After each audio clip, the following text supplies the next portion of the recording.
Alhamdulillahi Rabbil Alamin. Wassalatu wassalamu ala Sayyidina Muhammadin ashrafil anbiya'i wal mursalin wa ala alihi wa sahbihi ajma'in. Alhamdulillahilladzi hadana li hadza wa ma kunna linahtadiya laula an hadana Allah. Rabbi shrah li sadri wa yassir li amri wahlul 'uqdatam min lisani yafqahu qawli. Rabbi yassir 'alaika yassir wa tammim bil khair. Ahlan wa sahlan yang berbahagia Al-Fadhil Ustaz Muhammad Zukri bin Abdul Jalil kerana sudi bersama-sama dengan Gemarul Iman dalam kuliah asar ini dengan kitab Qalbun Salim, juga bersama-sama yang dikasihi para pecinta ilmu, pecinta Al-Quran, sahabat-sahabat yang dirahmati lagi dikasihi oleh Allah Subhanahu Wa Taala, yang saya hormati lagi saya kasihi sahabat tabiran Gemarul Iman yang dipimpin oleh pengerusi Hajar Rosniati binti Mansur. Jadi bagi memohon keberkatan kuliah kita pada petang ini, petang Jumaat yang barakah ini, adalah sama-sama kita membacakan kitab yang akan dipimpin oleh Al-Fadhil Ustaz untuk kita hadiahkan kepada baginda Rasulullah sallallahu alaihi wasallam, ahli keluarga baginda, para sahabat, para sadiqin, para syahada, alim ulama, guru-guru kita, ahli keluarga kita, serta tidak lupa untuk umat Islam di Gaza, Palestin, juga muslimin dan muslimat, sama ada yang masih hidup ataupun yang telah kembali ke rahmatullah. Isiril Fatihah. A'udzu billahi minasyaitonir rajim. Bismillahirrahmanirrahim. Alhamdulillahi rabbil alamin. Ar-Rahmanir Rahim. Maliki yaumiddin. Iyyaka na'budu wa iyyaka nasta'in. Ihdinas siratal mustaqim. صراط الذين أنعمت عليهم غير المغضوب عليهم ولا الضالين آمين. Amin, amin ya rabbal alamin. Masya-Allah. Ya, saya dengan penuh takzim menyerahkan kepada Al-Fadhil Ustaz. Falyatafaddal mashkura. Panjangnya. Syaitanirrajim. Bismillahirrahmanirrahim. Alhamdulillahi rabbil alamin. Wassalatu wassalamu ala asyrafil anbiya'i wal mursalin wa ala alihi wa sahbihi ajma'in wa man wala. Alhamdulillah.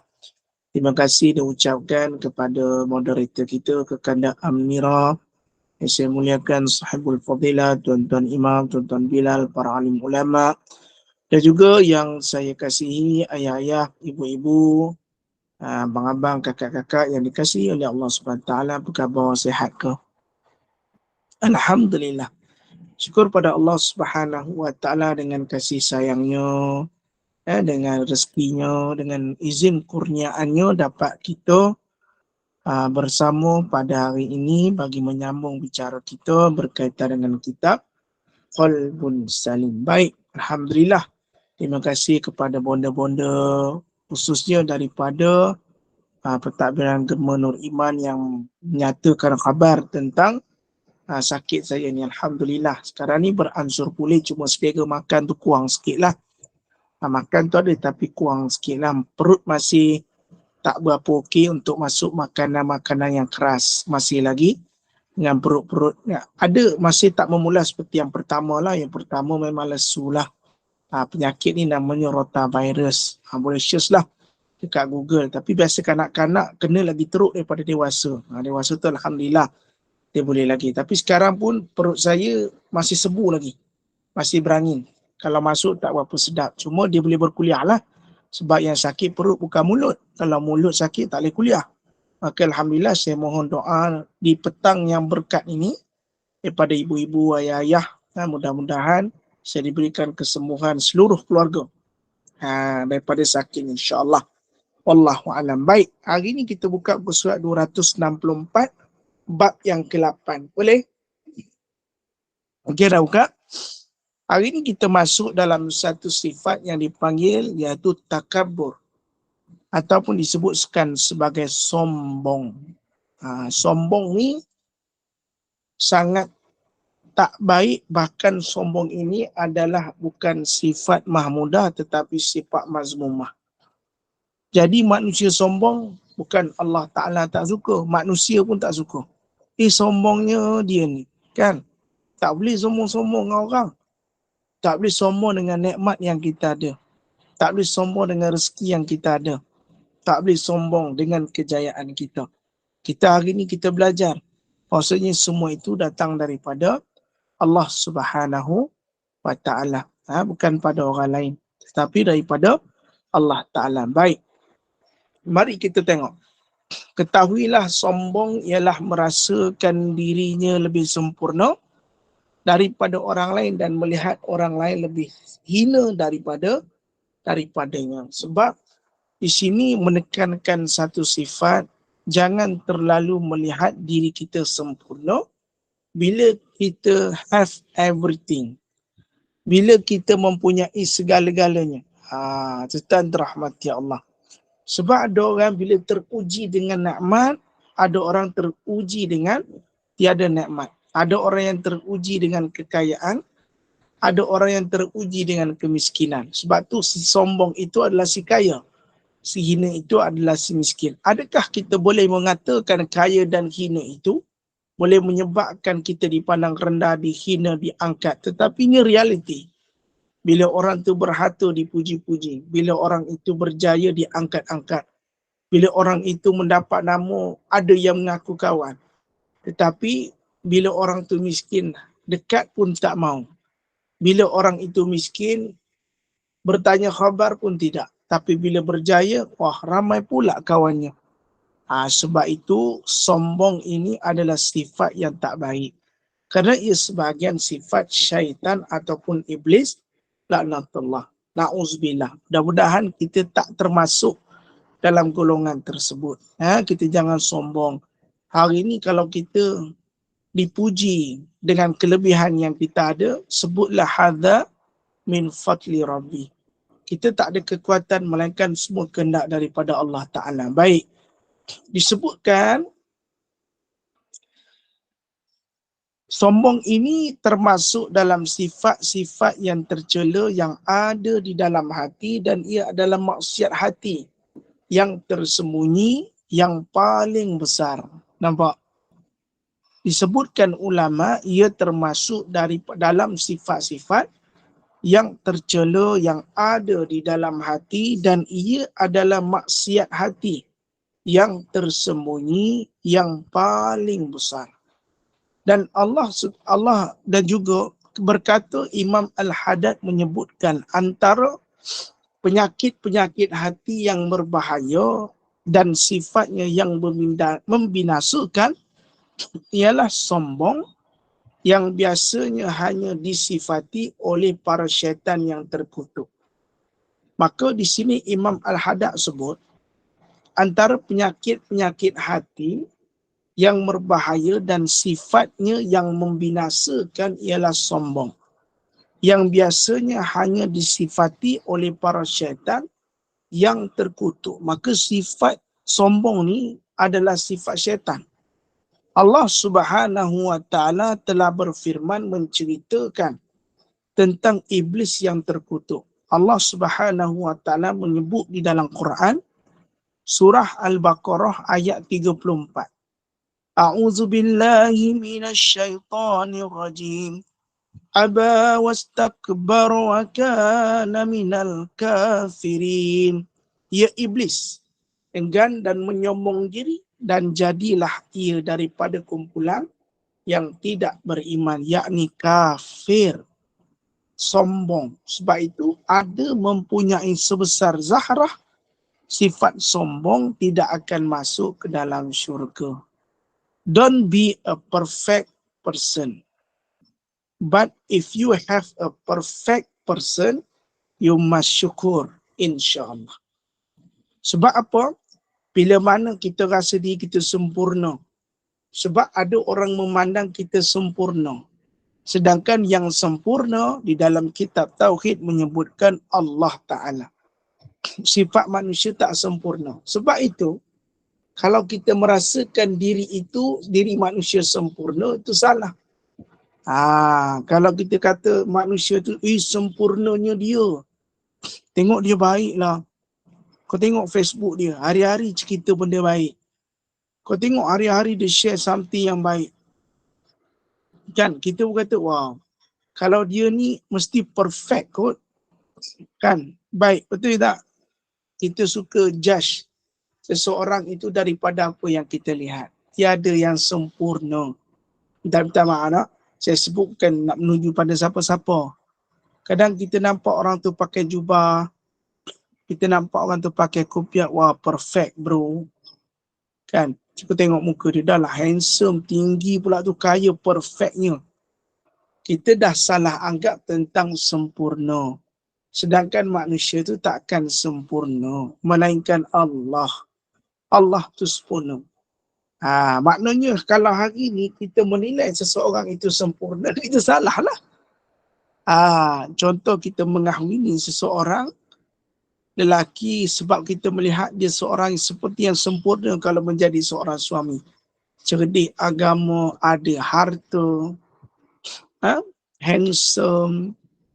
So, pandangan kita akan kata, ya Allah, perfectnya kalau aku dia jadi husband aku. Dan kita kata, ya Allah, seronoknya kalau dia jadi sebagai, apa kata? Kalau dia jadi aku punya isteri, contoh. Dah lah cantik, dah lah pandai bergaya, kaya. Untunglah dapat tuan-tuan kena ingat sampai bila-bila. Manusia tidak perfect. Hari ini kita nampak baik bukan sebab kita baik, sebab Allah tutup aib. Sebab tu kalau kita kata yang handsome tu akan kekal. Ramai handsome yang bercerai.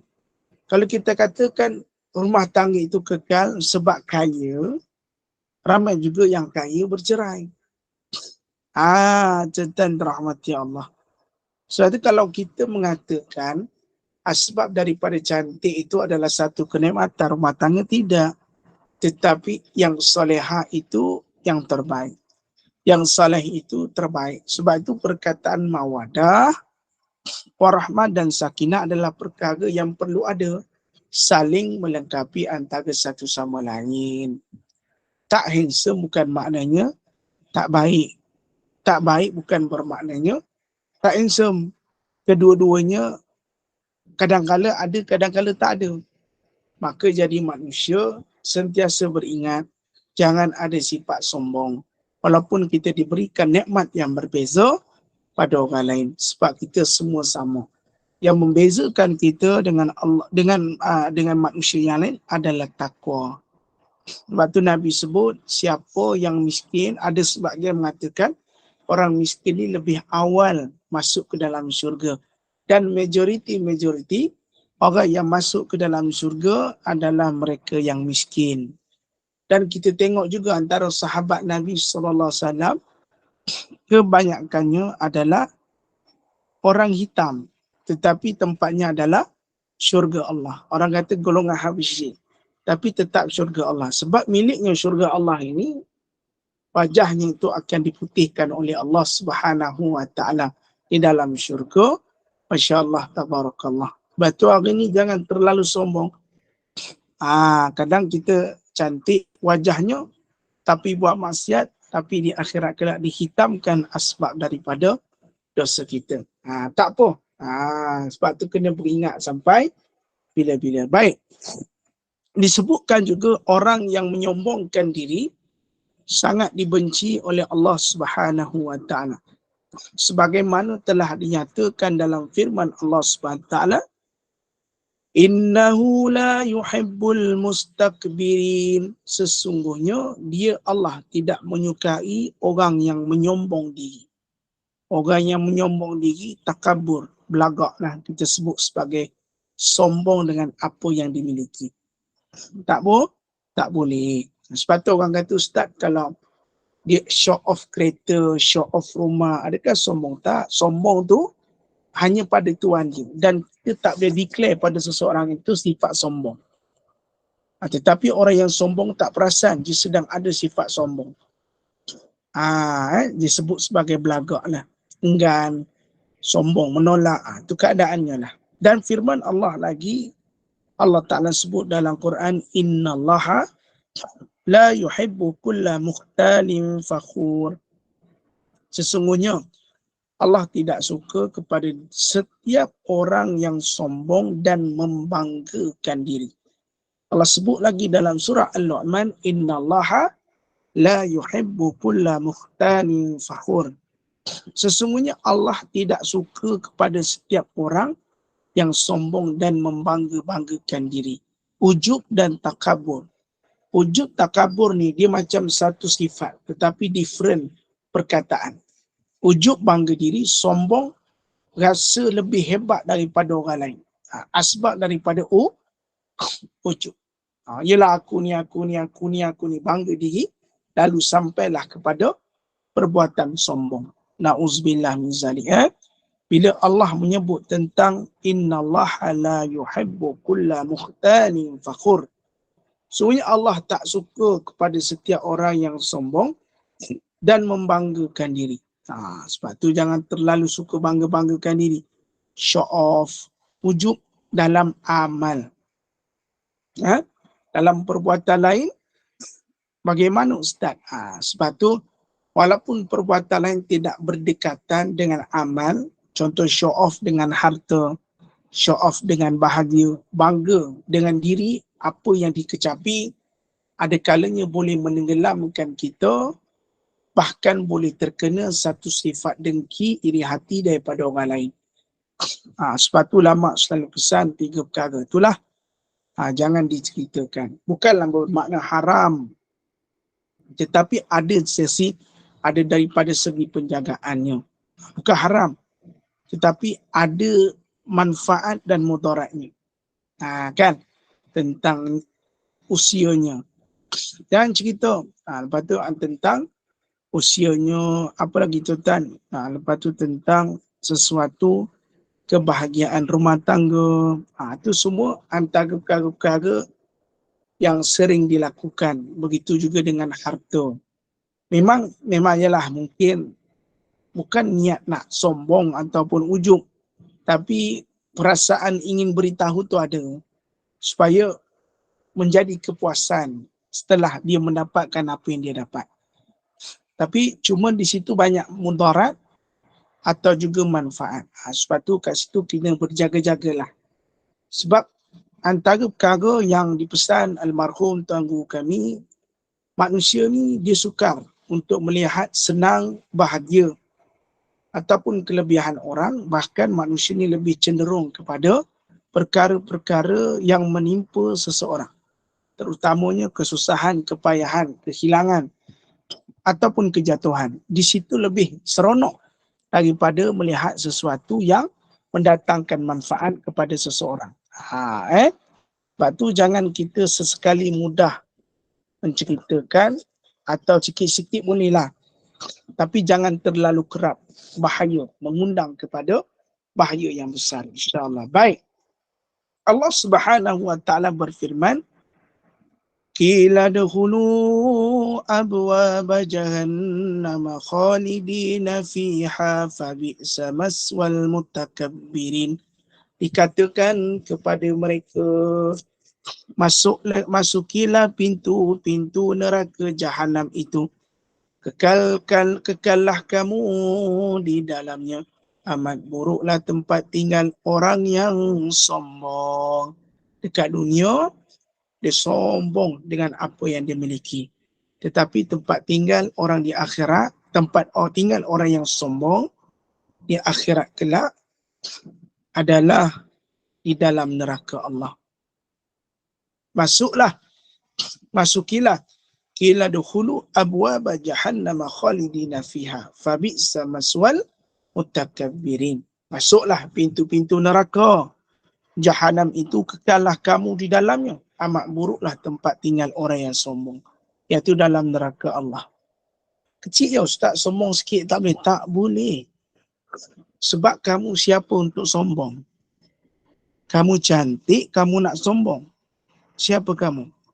Kamu kaya, kamu nak sombong. Siapa kamu? Adakah kamu pemilik rezeki? Adakah kamu pemilik bumi ini?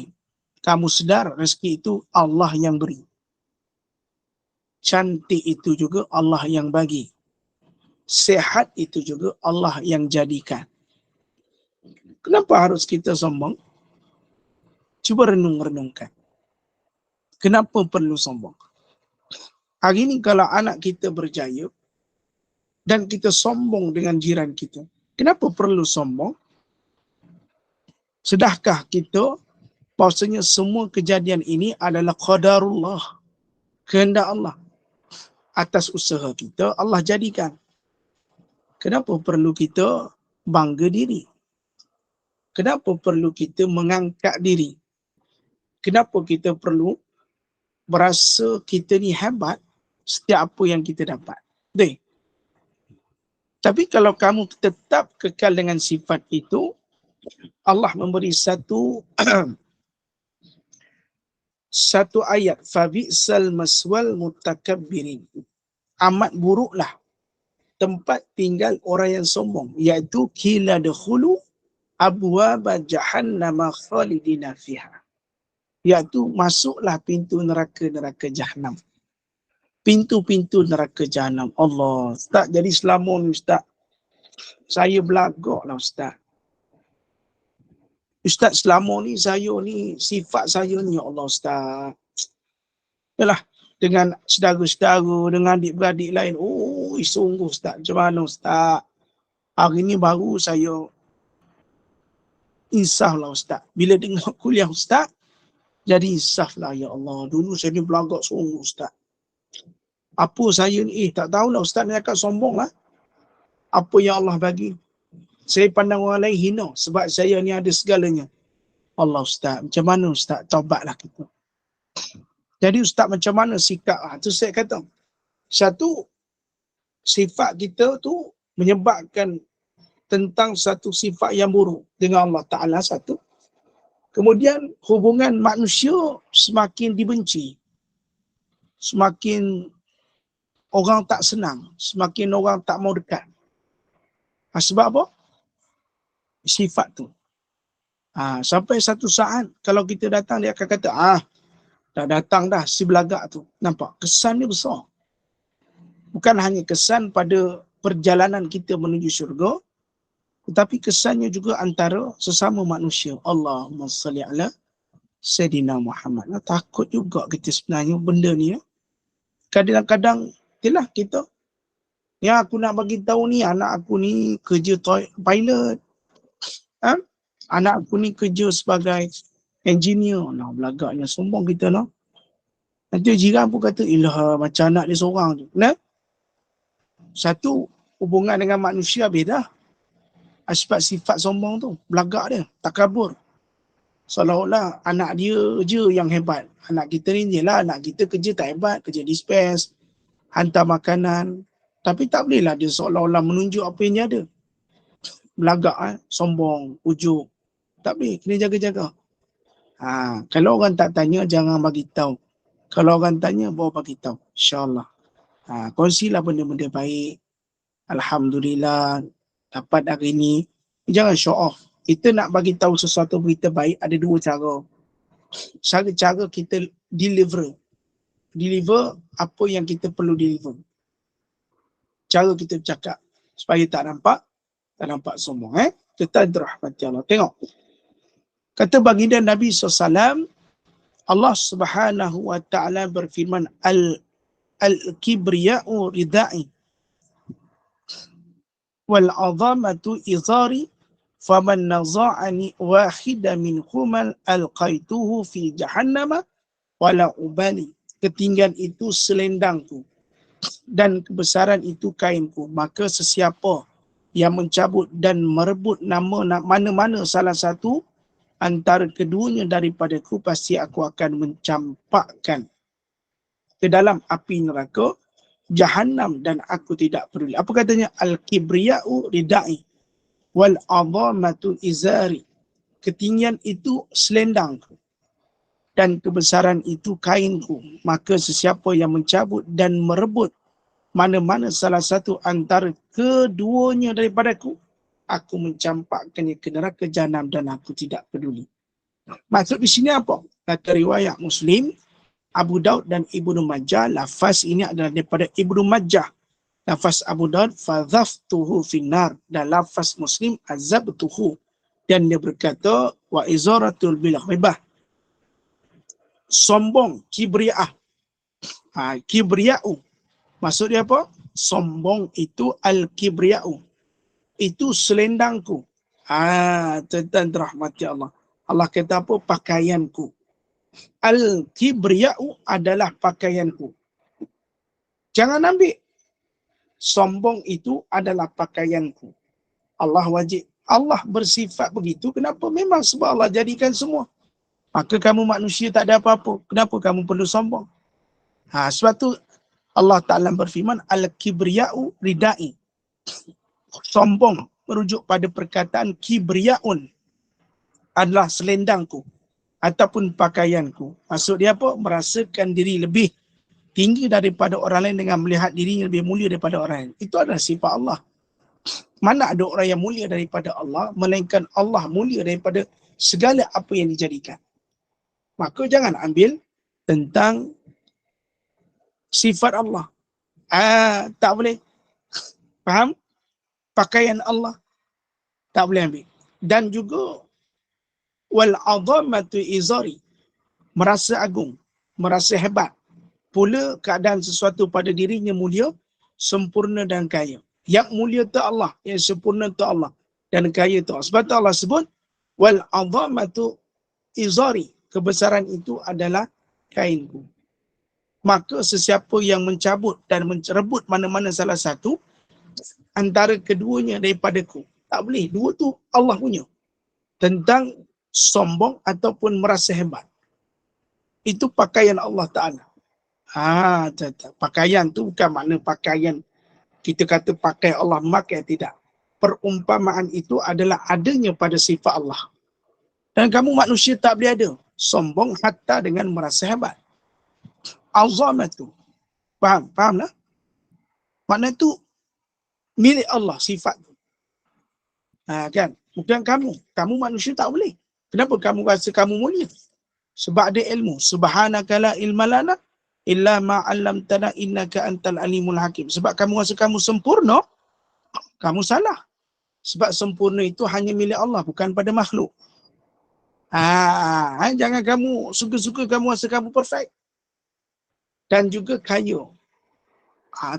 Kamu merasa kaya, maknanya kamu rasa diri kamu agung hebat sebab kamu kaya. Tak. Yang kaya tu Allah. Kita ni miskin. Kita ni miskin. Sebab kita masih meminta, masih mencari, masih memerlukan. Kita ni tak kaya. Walaupun kita dah kaya, tetap kita miskin. Sebab kita tak berhak atas satu pun apa yang kita ada, melainkan Allah yang sudi memberi. Jangan fikir, kita tengok ni, hari ni aku kaya usaha aku. Jaga akidah kita. Jangan salah pertuturan kita. Fahamnya? Bukan pakaian Allah, selendang Allah, kain Allah, makna Allah pakai selendang, pakai kain. Tak. Padanya sifat itu ada pada Allah Ta'ala. Kita manusia tak perlu ada. Merasa hebat dan merasa sombong. Semua itu main daripada Allah Ta'ala.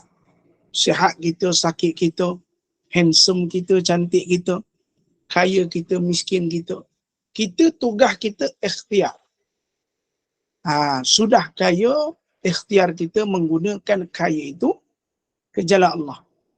Miskin ikhtiar menjadi orang yang ada kudrat, walaupun miskin, carilah rezeki yang halal. Sebab miskin kaya ini adalah satu pilihan. Tetapi ada juga padanya ketetapan, kalau kita berusaha, maka insya-Allah, mudah-mudahan ada jalannya. Allah tidak mengubah satu kaum, melainkan kaum itulah yang mengubah dirinya sendiri. Tetapi dalam setiap apa tindak tanduk kita, mesti pergantungan itu tetap pada Allah, bukan pada manusia. Kalau kita bergantung pada diri kita, satu hari kita berjaya, kita akan timbul sombong dan juga kita merasa hebat. Na'udzubillah min zalik. Baik, pada muka surat 266. Disebutkan sombong kibriyaun, lebih tinggi daripada merasa agung. Azamatun. Kerana sombong adalah kemuncak bagi azamah. Itulah sebabnya sombong diumpamakan seperti selendang digunakan di bahagian atas dan azamah seperti kain yang dipakai di pinggang digunakan di bahagian bawah. Kedua-duanya itu berkait. Hadis ini bermaksud sifat kesombongan kibriyai dan merasa agung azamatun adalah milik Allah. Adalah milik Allah. bukan milik manusia. Merasa hebat bukan milik manusia tetapi milik Allah. Bukan yang lain. Oleh itu sesiapa yang membesarkan dirinya kibriyaun dengan sombong, dia seolah-olah mengambil sifat Allah. Sifat tu apa? Contoh, kita ngaji sifat 20. Okey, baik. Manusia, zat. Zat nampak tak? Kekanda intan, faham tak? Kekanda Amnira, zat faham? Zat. Kanda Amira dah sampai kampung Ustaz. Dia dah keluar, minta maaf. Okey, baik. Kekanda Azrina boleh faham ya? Zat dan sifat? InsyaAllah. InsyaAllah Zat. Ustaz. Zat tu macam mana? Ni Ustaz cerita tentang ilmu tauhid ke ni? Ya, sebab kita tengah masuk dalam sifat, kan disebutkan bahasanya kibriya'i dan juga azamah adalah hanyalah milik Allah, bukan yang lain. Oleh itu, sesiapa yang membesarkan diri kibriya, dia seolah-olah merebut sifat Allah, layaklah dia dilemparkan ke dalam api neraka. Okey, baik. Kekanda Azrina, bayangkan zat dan sifat. Dah belajar kan itu dengan yang mulia Abbas? Dah, tapi minta maaf Ustaz, saya ilmu tauhid paling saya gugup untuk bercakap. Hari ini saya dok ngajak sikit, bagi kita faham. Supaya Alhamdulillah. kita faham zat sifat. Apa itu zat, apa sifat. Okey, zat. Okey, kekanda nampak tak zat saya? Nampak? Nampak. Sifat saya? Sifat melekat pada zat. Banyak tempat. Sifat. Nampak Ustaz. Sifat Ustaz pun nampak gemuk. Sifatnya laki-laki dan zatnya tu nampak berjisim, ada bentuk, betul? Betul. Allah Ta'ala zatnya tidak boleh Dilihat. dikatakan. Tak boleh nak sama macam makhluk. Betul. Sepatutnya orang kata zat tu apa? Okay, zat ni macam ni, macam saya. Ni zat. Sifat lelaki. Okay. Allah Ta'ala tidak berjisim.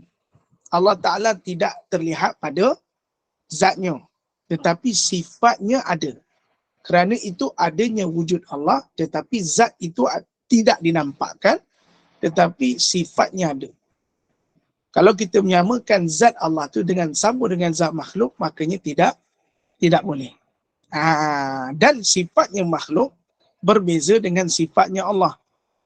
Dan sifat makhluk itu tidak boleh mengambil sifatnya Allah Ta'ala. Sebab itu disebutkan tentang kibriyaun azamatun adalah hanya milik Allah. Sebab Allah menjadikan dan Allah juga menghidupkan, semuanya adalah milik Allah, disebut sebagai sifat yang sempurna. Maka dua sifat ni bukan milik manusia tetapi milik Allah Ta'ala. Kalau kita mengambil antara salah satu disebutkan dalam hadis tadi, iman hadis kudusi tadi, maka layaklah dia dilemparkan ke dalam api neraka. Wallahu a'lam.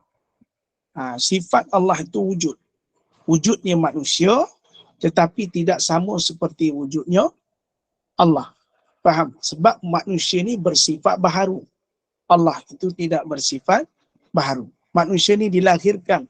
Allah itu tidak dilahirkan. Manusia itu ada permulaan dan juga pengakhiran.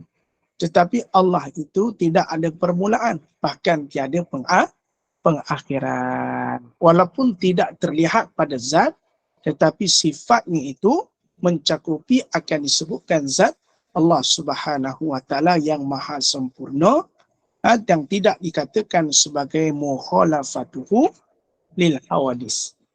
Maka sifat yang ada pada Allah Ta'ala, milik Allah Ta'ala, tak kesemuanya boleh diambil oleh manusia. Contoh. Yang memberi rezeki Allah Ta'ala. Yang memberi mudarat ataupun memberikan manfaat tetap daripada Allah Ta'ala. Manusia ikhtiar. Sebab itu ayat ini kibriyaun azamatun. Sombong dan agung, berasa hebat adalah milik Allah, bukan milik manusia. Dan tegahan Allah tentang ayat tersebut, faman naza'ani wahidan minhuma alqaituhu fi jahannam wala ubali. Ketinggian itu selendangku, al-kibriya'u. dan kebesaran itu kainku, maka sesiapa yang mencabut dan merebut mana-mana salah satu antara keduanya daripadaku, kata Allah, pasti aku akan mencampaknya ke dalam api neraka jahanam dan aku tidak peduli. Maka tak boleh ambil sifat Allah sebab kita ni manusia. Jangan terlalu merasa hebat, jangan sombong dengan apa yang kita ada. Wallahu a'lam. Dan disebutkan juga la yadkhulul jannata ahadun fi qalbi misqalu habbati min khardalin min. Tiada masuk ke dalam syurga oleh seorang yang ada di dalam hatinya seberat biji sawi daripada menyombong ataupun membesarkan diri. Riwayat Muslim dan Abu Daud. Wallahu a'lam. Jelas? Okay, faham? Ya, insyaAllah. Sebab benda ni kita kena faham. Kalau kita sombong dengan apa yang kita ada, merasa hebat dengan kejayaan kita, seolah-olah semua datang daripada kita, seolah-olah kita lupa yang memberi, takut-takut tergelincir dalam akidah yang salah. Tuan-tuan jangan terlalu taksub dan termakan dengan tipu daya syaitan. Bahkan kita rasa semua datang daripada diri kita, seolah-olah bukan daripada Allah Ta'ala. Jaga-jaga. Sebab tu hari ni apa yang kita miliki, seolah-olah kita punya. Masya Allah, tabarakallah. Soalan bahasa dia, apa yang kita dapat hari ni, boleh tak kita sombong? Tak boleh. Apa yang kita miliki hari ni, boleh tak kita rasa hebat? Tak boleh. Semua tu Allah Ta'ala bagi. Dan Allah berhak memberikan kepada siapa yang Allah inginkan. Sebab tu kita tak boleh merasa dengki, iri hati atas sesuatu yang diterima oleh orang. Sebab ia atas kehendak Allah Ta'ala. Dan kita pula yang menerima apa yang dikurniakan Allah tak boleh sombong dan takabur. Indahnya kalau kedua-duanya memahami konsep tauhid yang semua yang berlaku atas kudrah Allah Ta'ala. Boleh jelas? Wallahu a'lam. Kan indah perkara tersebut. Tuan-tuan yang terahmati Allah Subhanahu wa ta'ala, na'uzubillah min zalik. Faham? Ada soalan tak daripada bonda-bonda yang nak bertanya? Ustaz, ada soalan. Sila. Ustaz, baru 2 hari lepas saya dengar dari satu kuliah. Pengisian saya malam-malam lah. Banyak kadang-kadang ulang kuliah-kuliah yang lama-lama kan. Ada satu asatizah ni bagi tahu orang yang langsung tak merasa diri sombong adalah sombong yang paling besar sebab dia jauh daripada istighfar. Ustaz ulas sikit, saya tertarik juga dengan kenyataan ini. Dia kata apa? Orang yang langsung tak ada rasa sombong kat diri, maknanya dia rasa dia tak sombong, dia jauh dengan istighfar. Sebab kita kalau kadang kan terdetik kat hati, kita rasa kita bagus kan, benda tu bawa kita istighfar cepat-cepat, rasa ujuk kadang-kadang kan benda tu melintas, bawa kita back balik tu Allah. Tapi orang yang dia rasa macam aku tak sombong, itu bahaya juga. So Ustaz, Ustaz ucapkan sikit. Okay, baik, terima kasih. Mengakui, menafi diri, mengisbat ilahi. Dia tak boleh ada sifat keakuan. Seperti mana Syekh Ibnu Athaillah As-Sakandari sebut, lebih bagus seseorang pendosa itu mengetahui dosanya dan lalu ia bertaubat daripada seseorang itu mengetahui mulianya dia lalu ia merasakan dirinya teramat mulia. Dia tak merasa sombong tetapi merasa diri itu hebat.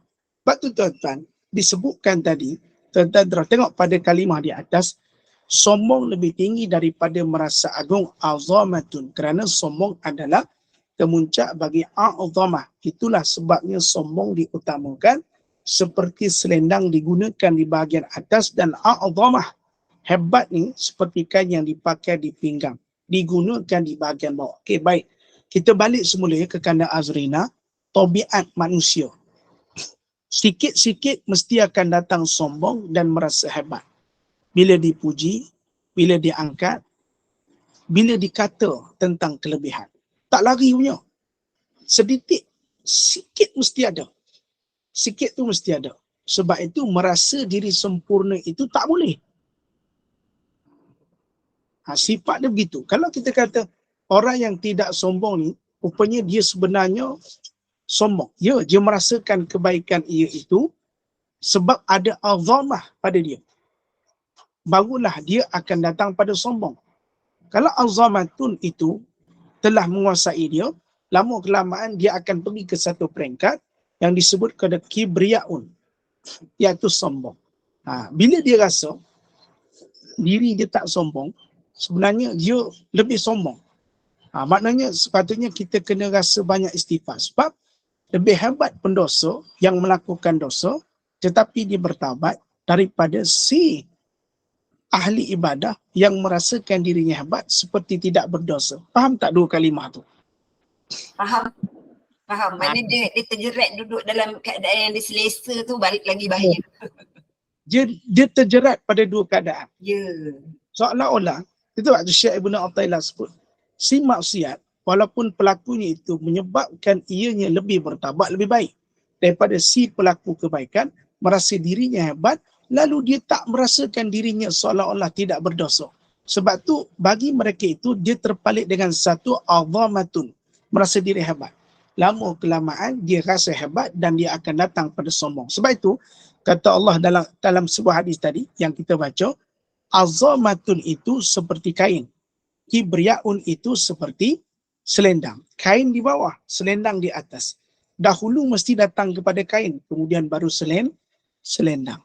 Sebab itu merasa baik itu kadang hadir. Lama kelamaan naik sifat membangga diri, rasa hebat, dan kemudian datanglah sombong. Takkan datang sombong setelah, tidak akan datang sifat sombong kalau tidak merasa hebat. Tidak akan datang sifat sombong jika tak merasa hebat. Mana datangnya sombong? Sebab daripada merasanya hebat diri sendiri. Wallahu a'lam. Tapi apa yang ditanya kena jaga-jaga. Seolah-olah kalau dia orang yang baik, tak pernah buat jahat, ataupun kita sebut dia tak pernah buat dosa, tapi dia buat baik saja, tapi dia merasakan diri mulia, sebenarnya dia telah terjerat dengan satu jerat. Sebab tu kalau kita baca dalam kitab Talbisu Iblis, kata Al-Imam Ibnu Jauzi sebab apa? Kalau manusia itu tidak ditipu daya oleh syaitan melalui kejahatan, maknanya manusia itu akan ditipu daya melalui kebaikan. Wallahu a'lam.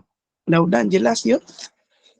InsyaAllah Ustaz. Ustaz sebut Ibn Athaillah tu, teringat pula dalam pengajian hikam kan. Dia main dua arah sekarang ni. Satu, kita nampak orang sombong. Kedua, kita merasa sombong. Okey, ni satu set yang kita nampak orang sombong ni. Kalau kita belajar hikam kan, saya teringatlah peringatan tu. Makna kita tengok orang dengan pandangan tak baik tu sebenarnya kita yang tak baik, Ustaz. Yang tu macam mana pula, Ustaz? Okey, baik. Sebenarnya kalau kita melihat orang itu sombong atas, contoh gini, kerana Azrina nampak saya dalam media sosial, saya pergi bantu orang, tunjuk sedekah, itu boleh kita kata sebagai ujub ataupun riak ataupun menunjuk-nunjuk pada kebaikan.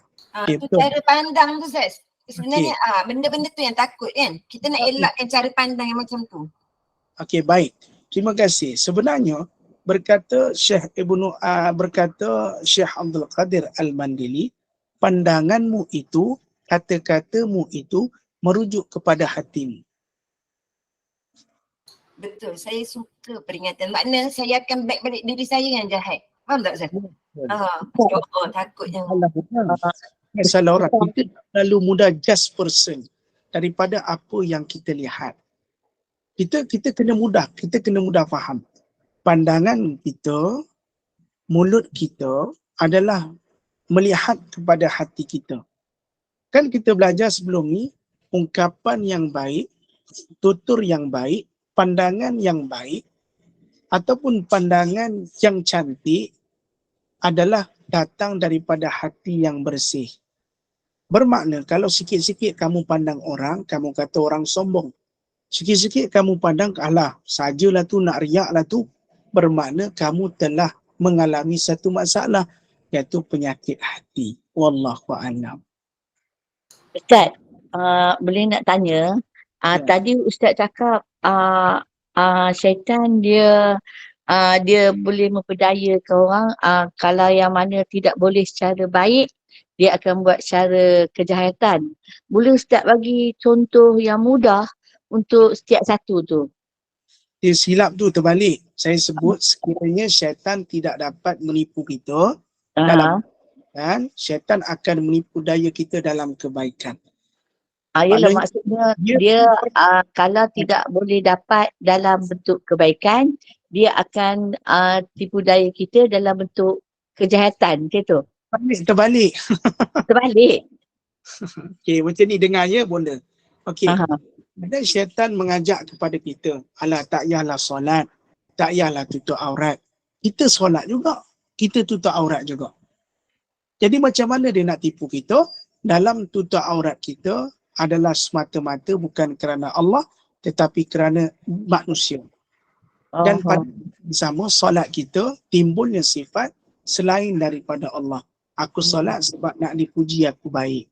Aku sedekah sebab aku nak dipuji aku ni murah, pemurah. Dan aku tolong aku nak tunjuk adik-beradik, akulah adik yang paling baik dalam kalangan adik-beradik. Itu niat kita dah salah. Sebab itulah syaitan tak menipu kita dalam kejahatan, syaitan dapat menipu kita dalam kebaikan. Kebaikan yang ada di dalam ni terselit timbulnya perasaan ujub, riak dengan cara tu ya. Sebab tu Nabi SAW sebut di akhir zaman nanti timbul ahli ibadah yang jahil dan ulama yang fasik. Ibadah tetapi hati mereka kotor dengan sifat-sifat mazmumah. Wallahu a'lam. Terima kasih yang bertanya. Silakan. Assalamualaikum Ustaz. Assalamualaikum. Lepas tu nak elokkan tu hak puasa kita saat ni tu hak kita sedekah-sedekah nak elok daripada ni lah takut. Salah satu kita dah belajar. Yang pertama dengan ilmu. Dengan ilmu kita dapat menepis segala godaan-godaan syaitan.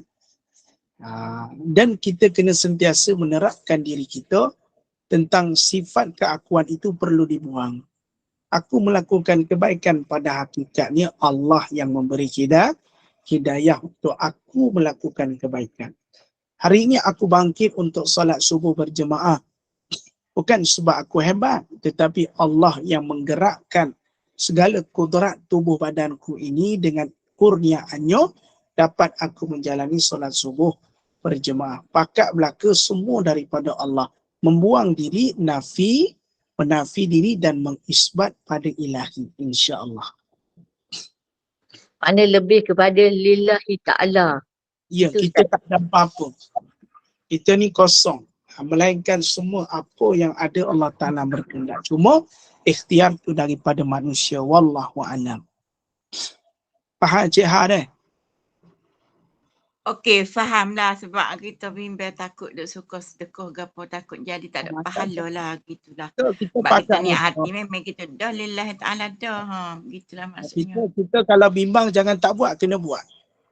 Kadang bimbang tu juga datang daripada syaitan. Jayalah sedekah, nanti kau riak, okey pula. Jayalah sedekah, nanti orang kata kau riak. Berapa fikir orang kata? Kita sedekah, sudah tutup telinga. Lupa pada apa yang kita buat, insya-Allah kita akan jadi orang yang ikhlas. Wallahu a'lam. Ada soalan lagi? Okey, faham. Kita senyaplah hati kita pun tak sepikir. Allah tak ni senyap gitu, tak sepikir dah gitu adik. Ya, jelas. Kerana Allah dah bagi. Comel. Ada soalan? Assalamualaikum Ustaz, nak tanya. Okey, kita ni kan penuh juga, syaitan kan sentiasa menggoda kita. Kadang-kadang niat kita memang kita nak buat baik, tapi kadang bila orang pandang serong, kita pun jadi macam rasa macam kita dah jadi macam gementar, macam tak jadi nak buat. Lepas tu ada juga kadang kalau kita bila yang lama-lama tu ada je, mula-mula kita nak kata redha, dah dapat redha Allah ni hanya kerana Allah, tapi bila ada orang puji sikit kita kata betul juga tu, macam tu.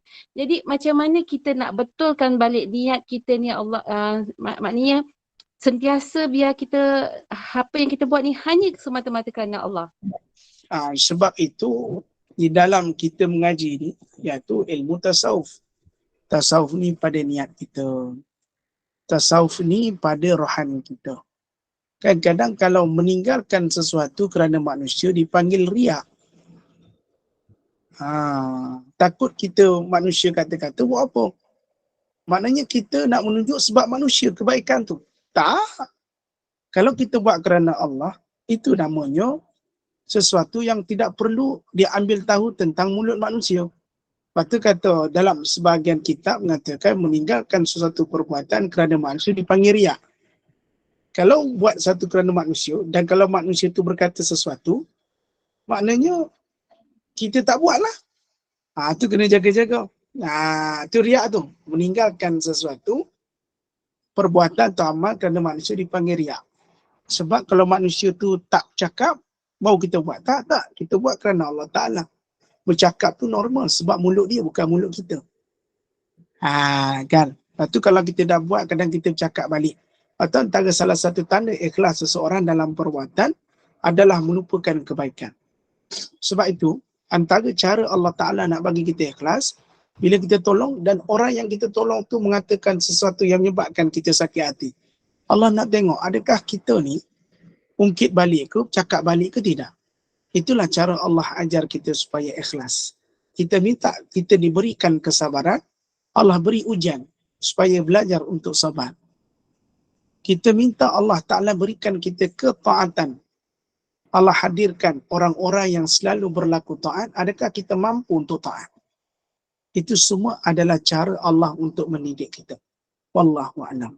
Jelas? Maknanya Ustaz, itu adalah supaya Allah nak uji kita, supaya kita lebih bertakwa, supaya nak kuatkan lagi iman kita, macam itulah kan? Ya, ujian ini adalah untuk cara kita melepasi satu tahap. Bila kita sudah mengalami satu tahap tersebut dan ketika ujian itu datang pada tahap yang sama, kita sudah biasa. Itulah perlunya ujian. Ustaz, saya ada satu lagi nak tanya. Saya ada dengar yang kalau macam seorang ibu, kita boleh dibenarkan lah macam kita mengungkit ni macam kita dengan anak kita, dengan apa yang kita dah bagi, sebab sebenarnya kita nak mendidik dia, nak ingatkan dia jangan buat benda yang tak baik lah. Kadang-kadang ibu tu dibenarkan mengungkit sebab betul ke Ustaz macam tu? Ataupun kita tak langsung, maknanya seorang kita pun tak boleh mengungkit apa yang kita dah berikan kepada orang lain. Sebagai ulama boleh mengungkit apa yang diberikan kepada seorang anak. Cuma kita kena ingat tanggungjawab kita adalah kepada anak. Kan? Cuma mengungkit itu dibolehkan. Contohnya mak beri kau susu 9 bulan. Mak yang lahir kau 9 bulan tapi kau buat. Tetapi keadaan mengungkit itu dibenarkan mengikut situasi-situasi. Bukan setiap masa nak mengungkit. Faham? Benda tu tak ada kena mengena dengan yang macam sombong ke ibu, macam kita sebagai seorang ibu kita ada kuasa ke. Kita kena faham kenapa kita sebut. Kenapa kita cakap balik. Mungkin ada situasi-situasi yang terpaksa kita sebut balik. Mungkin kita, sebagai seorang anak dia jadi lupa. Tapi seorang ibu ni dia tak akan sebut. Kadang-kadang Allah hantar orang lain untuk sebut kepada anak ni. Wallahu a'lam. Okey, siapa lagi nak tanya tu Bonda Siti, soalan terakhir silakan.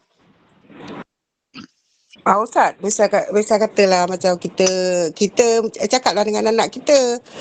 Kau kalau aku yang tak membesarkan kau, aku tak apa ke kau kan, apa semua kau takkan boleh jadi macam ni. Itu dia kira apa tu Ustaz? Cakap macam tu Ustaz. Itu kira apa? Itu macam kita tak percaya tu, tak percaya pada takdir Allah SWT kan. Allah SWT dah yalah, itu semua dah tersurat dah apa semua. Tapi kita boleh ukit-ukit macam tu lah maknanya macam tu. Macam mana Ustaz? Qadariyah ke Ustaz? Kita ni dah benda tu jadi nak qadariyah ke tak, dah memang qadarullah lah benda tu dah jadi. Tapi cuma beginilah. Mungkin kata orang telajak perahu boleh berundur, telajak kata akan binasa. Cuma tu dalam konsep kehidupan. Pernah pesan guru kami. Kan? Kalau Nabi SAW, sesiapa yang banyak cakap, maka banyak salahnya. Sesiapa yang banyak salah, maka banyak dosanya. Sesiapa yang banyak dosa, tempatnya adalah neraka. Seorang ibu, antara yang dikatakan ulama, adalah mereka-mereka itu adalah mustajabud doa. Doa mustajab. Setiap tutur bicara yang keluar daripada seorang ibu boleh menjadi satu doa. Sebab itu kadang-kala si ibu ini melepaskan satu kata-kata yang mungkin bagi anak-anak tu, bagi kita adalah okey je. Tapi bagaimana penerimaan seseorang anak itu terhadap apa yang kita kata. Sebab tu orang-orang Hadramaut Yaman, dia takkan marah anaknya dengan mengatakan mungkar atau perbuatan-perbuatan yang lebih mencetuskan kemarahan, bahkan dia akan menyebut dengan kalimah Allahumma yahdi.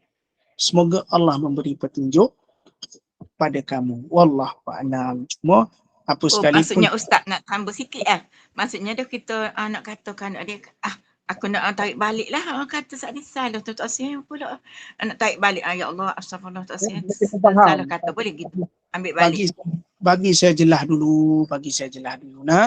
Maknanya kena faham. Kita ni manusia tak pernah buat silap. Cuma memperbaiki keadaan tu perlu.